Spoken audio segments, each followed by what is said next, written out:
Hello dear students, today I am going to continue chapter 8 of Elements of Accountancy, Standard 11 Commerce, session number 6 of Journal Proper. In last session, 5th and 4th session, we completed example number 4 and 5 related to the common journal entries of the Journal Proper. Today I am going to start the new example, that is example number 6. For that the format is ready, right? Journal Proper of Sri Rakesh. Let's start with that address here it is यहाँ आपको दिखता है record the following transactions in the journal proper of Rakesh. First one, gave goods of ₹5,000 to अनाथ आश्रम, right, orphanage. You can say हमने goods दिए हैं अनाथ आश्रम में, दैट इज कॉल्ड. जब आप पैसे देते हो तो हम उसको डोनेशन बोलते हैं, और जब आप गुड्स देते हो तो हम उसको चैरिटी बोलते हैं. Already this type of the illustration were there in the journal and also in our this particular chapter illustration. So let's start and give the entries for that one. अनाथ आश्रम को हमने पैसे दिए हैं, right. So that is we call charity. So charity always debited, यानी वो एक टाइप का एक्सपेंस है तो ऑलवेज डेबिट होगा. तो charity account debited to, see here we gave the goods, यहाँ हमने गुड्स दिए तो बस नेचुरल थिंग है, जनरल प्रॉपर में लिखते हैं तो परचेस कम होगा, राइट. सेलिंग तो हम बता नहीं सकते. Let's start with the date. Date हमको दी नहीं है तो first one, right, serial number 1, charity account debited, right. तो here charity account debited, amount हम लिखेंगे 5,000 रुपीज़. तो here it is 5,000, right. 2, goods given, right, तो परचेस कम होगा, purchase account credited, that means purchase once again 5,000. Clear. So being simple है, आपको transaction ही फॉलो करना है. Being goods given as charity in अनाथ आश्रम, तो being goods given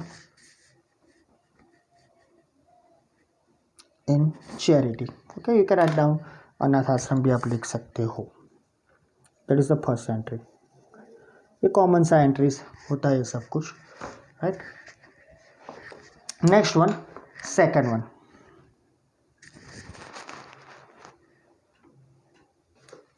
here it is the second one. Distributed goods, आपके पास बुक होगा ही. Distributed goods,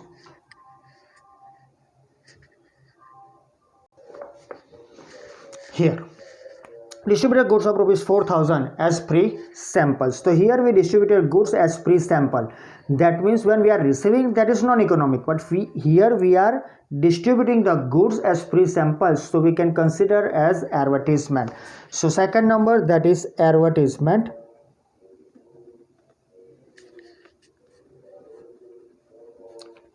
Debited the total amount of the goods which we distributed as a free sample, that is 4,000. So write down here in debit amount 4,000 rupees. 2, once again the same thing, purchase ये common रहेगा, purchase account 4,000. So you can write down being goods distributed as free sample. So it is very easy, you can write down easily, goods distributed as free sample. Next one, the third one. ये सब common transactions है. हाँ, third one है हमारा, here it is withdraw goods of ₹8,000 from the business for personal use. तो whenever the personal use is there, the particular name of the account is drawing. यानी businessman जब पैसे देता है, गुड्स देता है, तो हम उसको कैपिटल में कंसिडर करते हैं. यहाँ वो पर्सनल यूज के लिए गुड्स विड्रॉ करता है, दैट इज कॉल्ड ड्रॉइंग.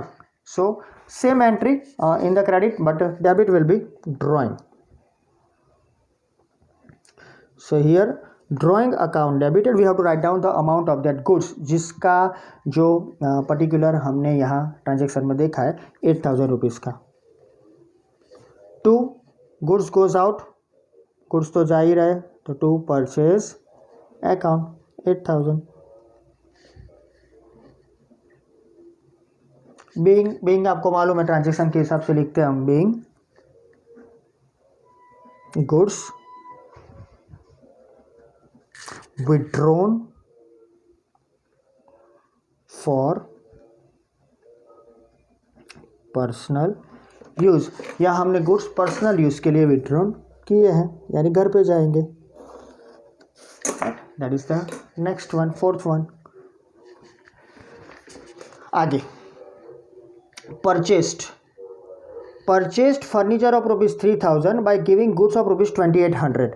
यहाँ हमने गुड्स दिए हैं 2,800 रुपीज़ के और परचेज किया है फर्नीचर 3,000 का, राइट। तो कीप इन माइंड जो गुड्स हमारे गए हैं वो कम है, यानी हम हमेशा बिजनेस के जो भी बेनिफिट्स होते हैं उसके हिसाब से देखते हैं।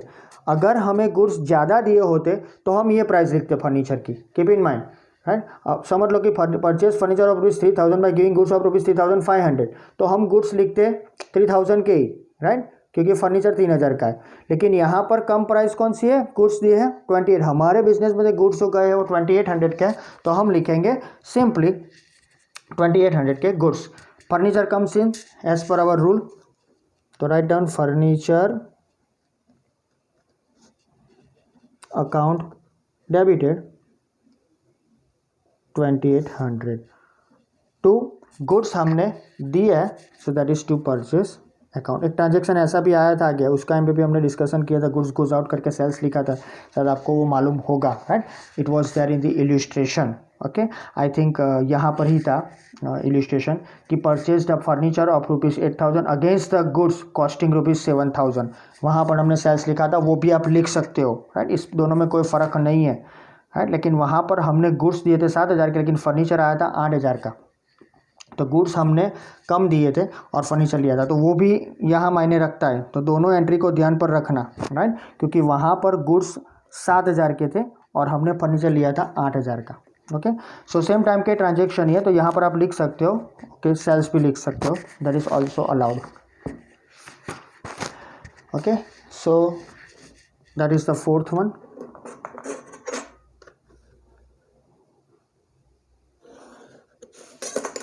Next one, fifth one, okay sorry, being is remain, so लिख देते हैं being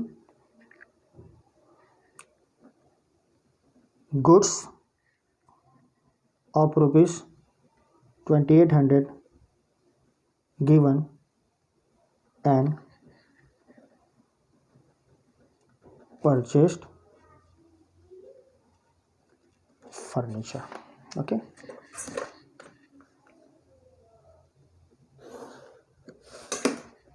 Next one, fifth one. Here it is. Goods of ₹7,000 were destroyed by fire, for which the insurance company accepted a claim of ₹5,500. तो यहाँ पर याद रखो कि हमने जो गुड्स डिस्ट्रॉयड मीन्स जो भी गुड्स डिस्ट्रॉयड हुए हैं टोटल वो 7,000 के हुए, लेकिन अगेंस्ट द इंश्योरेंस कंपनी जो अभी हमारी डेटर है उसने हमको पैसे नहीं दिए, वो हमारा क्लेम जो एक्सेप्ट करती है वो 5,500 है। यानी as per the particular information आपके यहाँ पर कि हमें 5,500 रुपीज़ का इन फ्यूचर चेक मिलेगा, तो अभी तक के लिए वो डेबिट हो गए। बाकी की जो अमाउंट है 7,000 minus 5,500, that is our loss, that is called loss by fire. और यहाँ पर वंस अगेन कोई भी जो अमाउंट यहाँ आप लिखते हो लेकिन गुड्स नहीं रहे, सेल्स नहीं होता है, तो it is consider as purchase. Let's give the entry. First of all insurance company account debited, जो हमारा क्लेम पास होता है वो 5,500। लॉस होता है that is loss by fire account, जो टोटल अमाउंट है वो 7,000, उसमें से 5,500 कम होगा तो 1,500 rupees to the same purchase account, यानी टोटल अमाउंट हमारा जो गुड्स कम हुआ बिजनेस में से वो 7,000 का कम हुआ, right. So simple thing is sir being goods destroyed by fire and insurance company accepted a claim of ₹5,500। तो बाय डिफ़ॉल्ट जो भी अमाउंट नहीं है वो लॉस कंसिडर हो जाएगी, ऐसा हमें समझ लेना है। तो लिखने की ज़रूरत नहीं, लिखना तो लिख सकते हो। नेक्स्ट वन, 6th वन,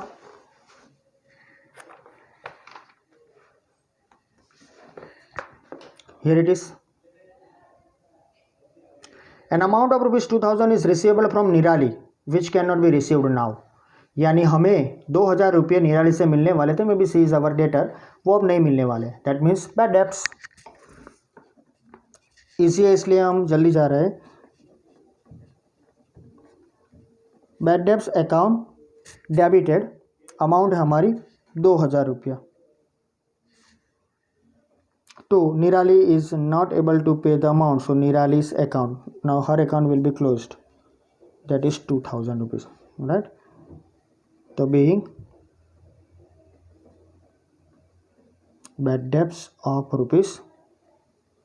₹2,000, ये सिंपल अमाउंट है और सिंपल इंफॉर्मेशन है।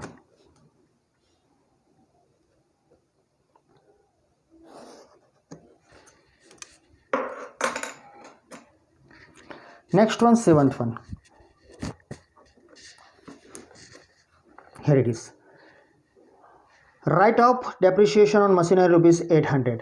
You know that one, example illustration भी हमने कर चुके हैं इसका, तो आपको मालूम भी है, ये सिर्फ रिपीटेशन हो रहा है। तो depreciation that is non cash, right, तो उसको हम लिखेंगे डेबिट, क्योंकि वो one type of the loss है, राइट। हम इसको नॉन कैश एक्सपेंस बोलते हैं एक्चुअली, राइट, लेकिन फर्नीचर उतना कम हो जाता है इसलिए मैंने वर्ड यूज़ करा लॉस, लेकिन याद रखो that is your non cash expense, right. So depreciation always debited, कहाँ से आएगा? मशीनरी से। तो 8th one,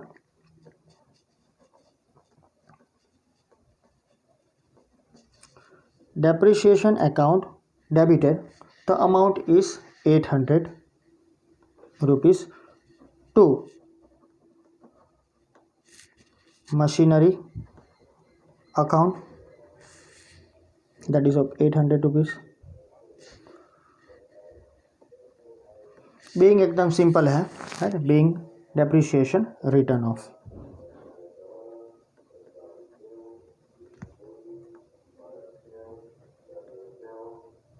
That's all from this one।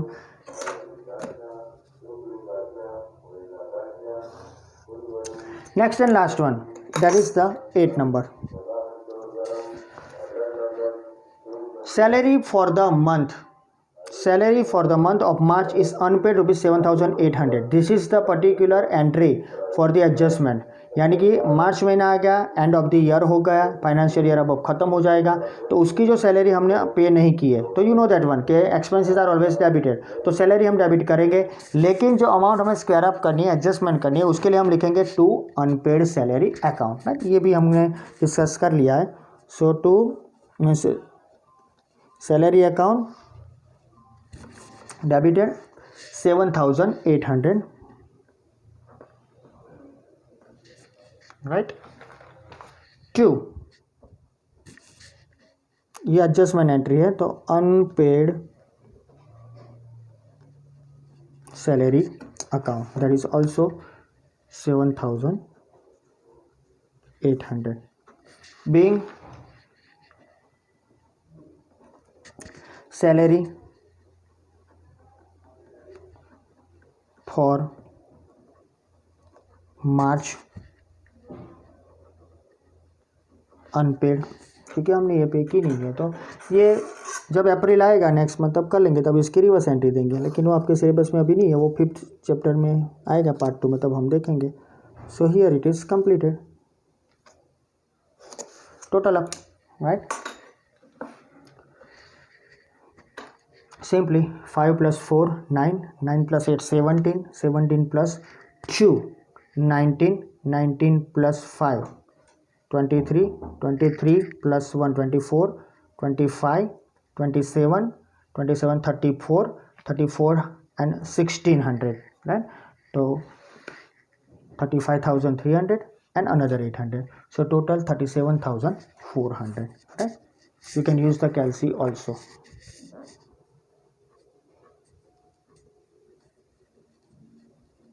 और ऐसा ना हो तो फिर यहाँ से total. Right? That is the end of the illustration. Sorry, example number 6. Thank you.